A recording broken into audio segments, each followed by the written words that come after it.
Ladies and gentlemen, the Guitars and Music YouTube channel proudly presents the world's foremost authority on the Gibson ES335 guitar and Gibson guitars. Yes, the world's foremost authority right here is honoring our humble channel. Without further ado, we present to you the world's foremost authority on Gibson guitars.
Buying guide for one of these.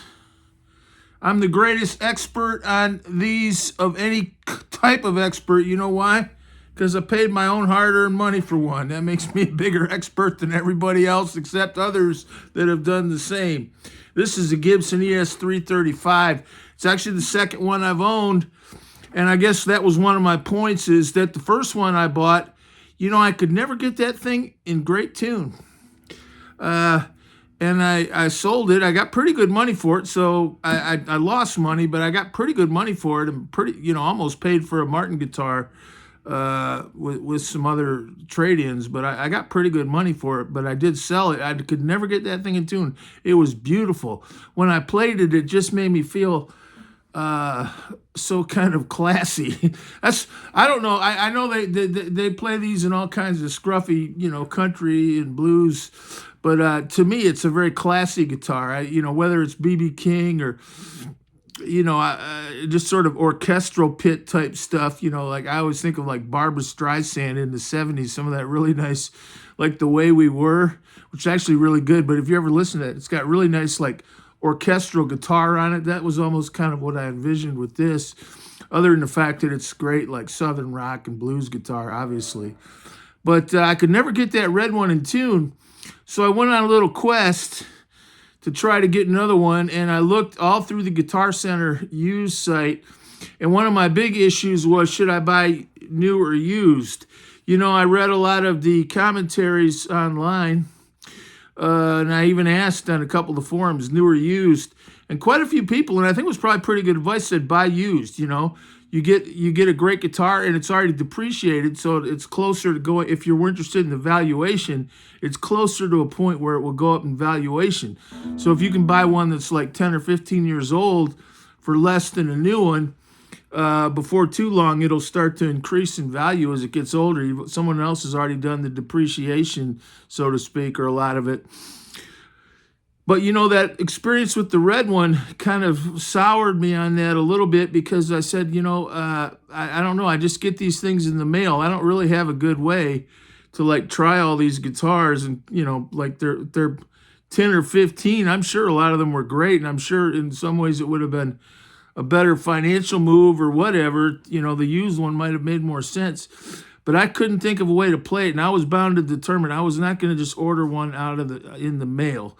And I've done that before. I've had good success, but I've also, especially buying used, the last couple times I bought a used guitar, Guitar Center always has such a great selection, of anything used.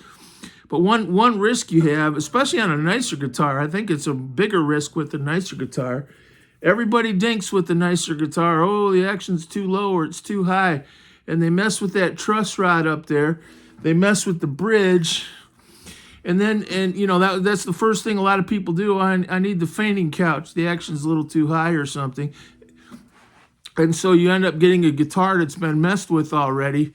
And it's kind of hard to, I think, it's hard to unmess with the truss rod. If somebody's been kind of messing with the truss rod or the action, that always makes me nervous. I'm sure it's good, but I don't like to do any kind of a truss rod thing over once.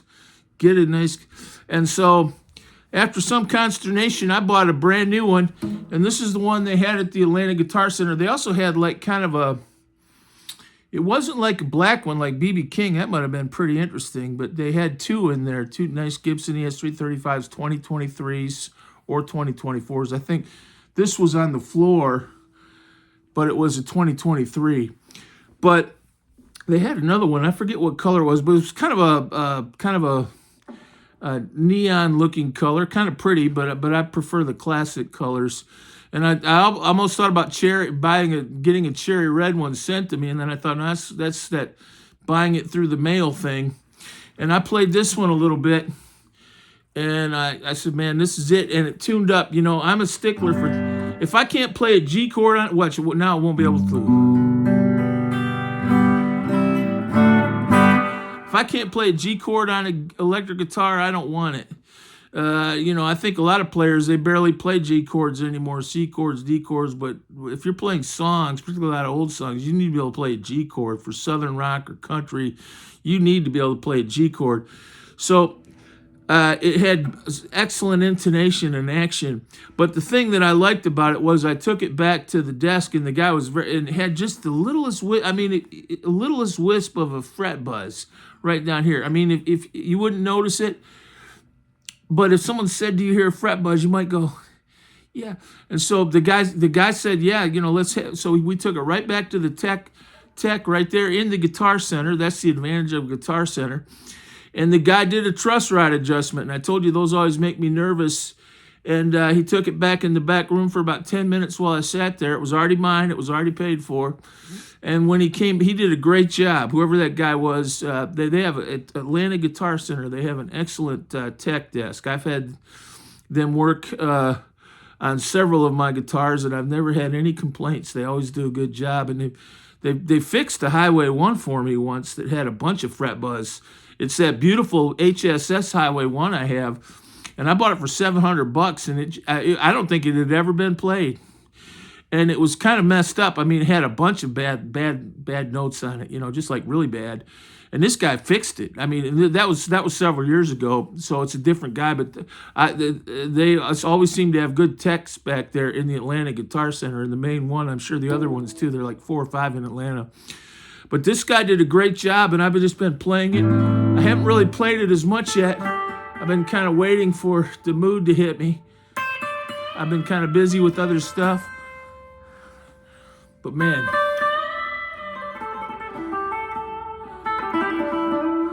you get your B.B. King on.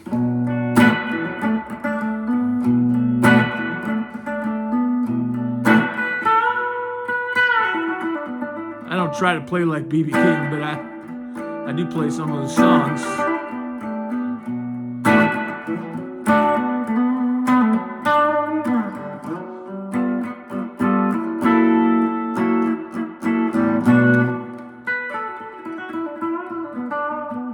And it's just an excellent guitar. And but that would be my takeaway. This ES335, that ES, as many have noted on these other YouTube channels, stands for Electric Spanish. And you should be able to play it like an acoustic guitar. It's a Spanish guitar. It was sort of sold as it's sort of like a Taylor T5 or something, or a Golden A6 or A9, which is excellent. But it's kind of like an electric acoustic guitar.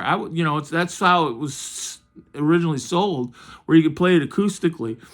And I think over the years it's been, and it's one of the greatest electric guitars ever made, obviously. But you should be able to play chords on it like an acoustic guitar.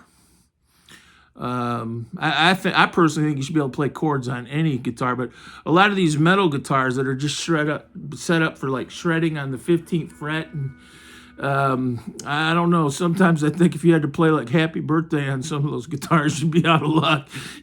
So hey, play Happy Birthday. It's Joe's birthday. Oh wait, I've got my Schecter 8 string, 29 fret. The action's like that low on it, so I can shred 90 miles an hour. But you know what, sir? I can't play you Happy Birthday. I'm so sorry. You can keep your tip money.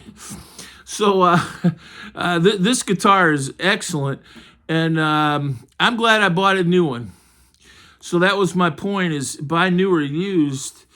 Unless you, it's definitely true. Anyone that tells you to buy used is giving you good advice in a way, because that would make great sense. Buy these things get better with age. It's a great guitar.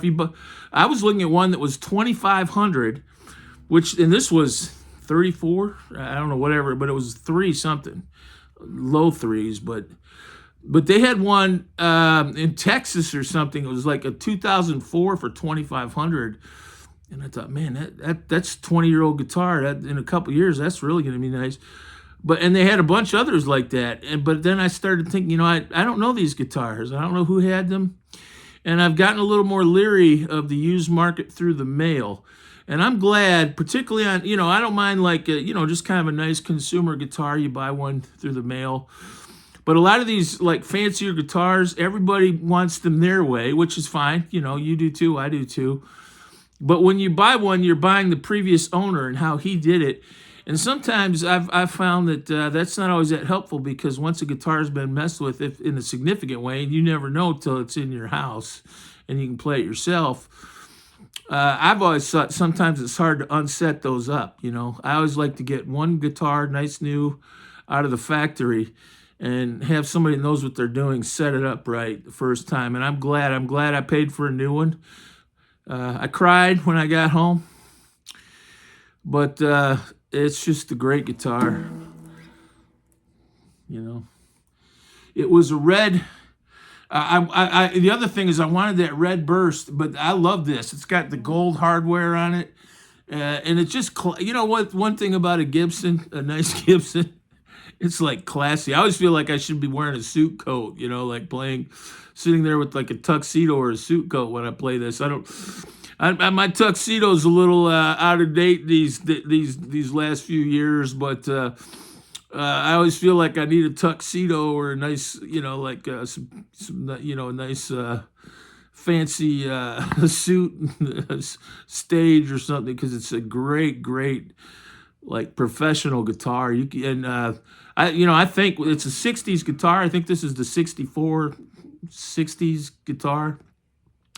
And think about all the great music they played in the 60s on these. And it wasn't all like Alvin Lee, and it wasn't all like, a lot of Cream or some of the famous people that in rock used the ES-335. A lot of it was like all that great AM music, probably Bee Gees and Hollies and,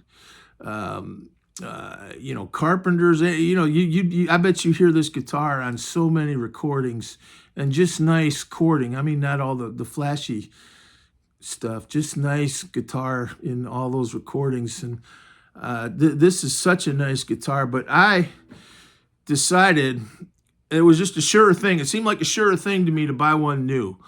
And by the way, if I took it home and I didn't like, that's a good thing about Guitar Center. If I found something I didn't like, they were right there and could look at it. And I didn't have the previous owner did this or that to it issue.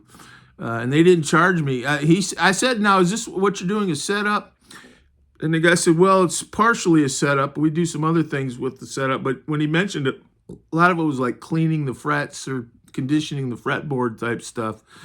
And but he had that guitar for about 10 minutes. He didn't charge me a dime. And he did some stuff with the bridge, but there was a truck. He took it away from me. He didn't want, maybe it's like when someone operates on your kid, get away from it might be the greatest doctor in the world, but you're like, get your effing hands off my boy, you know. I mean, you know, you're just like ready. That's what I felt like. He started going to that truss rod. I was like, what are you doing, man? But he did a great job. He did a great job. My suggestion to you is, unless you live in a place where there are a bunch of used ones, I'd buy a new one, because there aren't that all that many around. You got to go to a pretty fancy music store to get a new one, or probably a used one. And if you are buying used, unless you live in New York City or something like that, you're probably buying something off the mail. And I just think, when you buy such a nice guitar that you plan to keep for a long time, unless you really find one that you know for a fact is great and it's used, which can definitely be the case. But find a new one you like that you can play in the store, and have it set up right there. I did. Guitar Center did it. I was in there maybe an extra half hour after I paid for it, and I took it home. It's just been playing like a dream. I really like it a lot. Thank you. God bless you.